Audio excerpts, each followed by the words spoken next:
અહીંયા રાજકોટ શહેરના એ division police સ્ટેશનમાં જનાર્દનભાઈ રામ નરેશભાઈ સાહાની નામના પરપ્રાંતીય ઈસમ છે એમને ફરિયાદ આપેલી, જેમાં હકીકત એવી છે કે તેઓ તારીખ 25/2/2024ના રોજ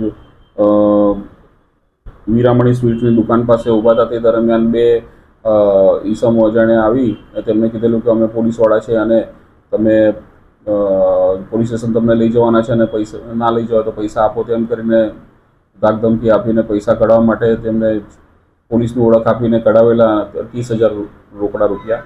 અને આ બાબતે એ ડિવિઝન પોલીસ સ્ટેશનમાં ફરિયાદીએ 308, 204 અને 305 મુજબની ફરિયાદ દાખલ કરેલ છે. અને ત્યારબાદ ગુનો દાખલ કર્યા બાદ પોલીસે આ નકલી પોલીસની ઓળખ આપીને પૈસા કઢાવનાર ઈસમને પકડી પાડેલ છે, જેમાં સંદીપ રામાવતને અટક કરવામાં આવેલ છે. તેમજ બીજા આરોપીનું નામ અલ્તાફ મેમણ ખુલેલ છે, જે હાલ વોન્ટેડ છે. ઉપરોક્ત ગુનાની તપાસ હાલ પોલીસ સ્ટેશનના પીઆઈ કરી છે.